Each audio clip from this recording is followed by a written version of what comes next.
नमस्ते। मैंने बहुत सारे टॉपिक पे वीडियो बनवाए। आज का स्पेशल ही वीडियो है OLED QLED के बारे में। खास तौर पे LG, सैमसंग और सोनी में बहुत सारे वेरिएबल 55 इंचेस से लेके 85 इंचेस तक OLED QLED आए हैं और उसका बेसिक फॉल्ट फाइंडिंग बहुत सारे मेरे काबिल तारीफ दोस्तों को समझ में नहीं आता और OLED QLED के बारे में बहुत बड़ा बाऊ बन चुका है।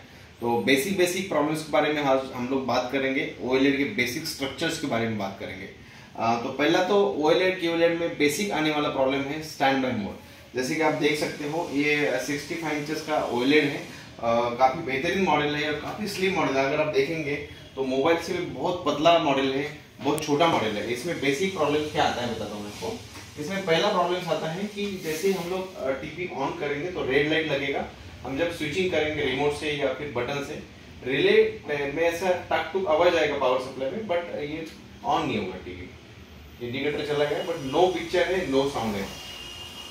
OLED QLED में ये वाला बेसिक कॉमन प्रॉब्लम्स आता है। इसके दो रीजन होते हैं। एक तो होता है कंट्रोल बोर्ड। मैं आपको थोड़ा टीवीज के बारे में या बेसिक स्ट्रक्चर के बारे में दिखाना चाहूंगा कि इसमें क्या प्रॉब्लम्स आते हैं और उसका फॉल्ट फाइंडिंग किस तरह से होता है और बेसिक क्या चीजें होती है OLED QLED में LED LCD से कंपेयर टू। टीवी के बारे में मैं जानकारी देना चाहूंगा OLED के बारे में, खासतौर पे QLED के बारे में। ये 75 इंचेस का टीवी है, काफी बेहतरीन मॉडल है। आप देखेंगे तो बहुत स्लिम मॉडल है, मतलब बहुत मोबाइल से भी बहुत स्लिम मॉडल है। काफी बढ़िया क्वालिटी इसकी।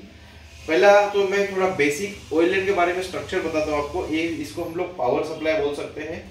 इसी में ही कुछ हिस्सा इन्वर्टर बोर्ड का भी होता है। एक्चुअली मोस्टली OLED QLED में बैकलाइट नहीं होता, उसके फिक्सल्स में ही उनके लाइट्स होते हैं। जैसे कि आप बाकी LED LCD देखा होगा कि उसमें बैकलाइट यूज किया जाता है, बट OLED QLED में वो वाली चीजें नहीं होती। उसमें कंट्रोल बोर्ड दिया जाता है, उसके माध्यम से उसके बैकलाइट उसके पैनल के फिक्सल्स में ही दिए जाते हैं ताकि उसका ब्राइटनेस, उसकी क्लैरिटी, उसका शार्पनेस, उसका फिक्सल्स रेजोल्यूशन वो हमें काफी बढ़िया नजर आता है। दूसरा इसको हम लोग कंट्रोल बोर्ड बोल सकते हैं। इसको हम लोग टिकॉन बोर्ड भी बोलते हैं। इसमें आधा इन्वर्टर बोर्ड होता है, आधा टिकॉन बोर्ड होता है, जिसको हम लोग लॉजिक बोर्ड भी कहते हैं। और मदरबोर्ड में भी इसके बहुत सारे टिकॉन बोर्ड का भी हिस्सा रहता है। इसका CPU डिवीजन रहता है और कुछ हिस्सा इसका पावर सप्लाई का भी आता है, क्योंकि यहाँ से ही पूरा स्विचिंग सप्लाई पावर सप्लाई को रिटर्न जाता है और तब जाके OLED ये स्टार्ट होता है और हमें पिक्चर सामने दिखता है। तो इसमें बेसिक प्रॉब्लम आता है स्टैंड बाय का। ये बेसिक स्ट्रक्चर है। मोस्टली मेरे हिसाब से पैनल में या OLED QLED में 60 to 80% टीवीज में पैनल का इशू आता है, स्क्रीन का इशू आता है या कंट्रोल बोर्ड का आता है। पावर सप्लाई बहुत कम चांस होता है खराब होने का। मदरबोर्ड के भी इसमें बहुत सारे 3-4 प्रोटेक्शन दिए गए हैं। अगर आपको किसी को हेल्प चाहिए कुछ मदरबोर्ड के प्रोटेक्शन के बारे में या फिर कंट्रोल बोर्ड के कुछ पार्ट्स NC करने के बारे में, तो हमने कुछ लिंक भी दिए हैं या फिर हमने इस वीडियो के नीचे एक टोल फ्री नंबर दिया है कंपनी का, उससे भी आप कांटेक्ट करके हमारी हेल्प ले सकते हो। अदरवाइज पैन इंडिया लेवल पे किसी को मदरबोर्ड चाहिए, पावर सप्लाई चाहिए, कंट्रोल बोर्ड चाहिए या पैनल चाहिए, तो आप लोग हमें डेफिनेटली कांटेक्ट कर सकते हो। OLED QLED में कोई भी ब्रांड का कोई भी पार्ट्स हमारे पास बहुत जेन्युइन रेट में, सही रेट में और टेस्टेड मिल जाएगा, ऑथेंटिक मिल जाएगा।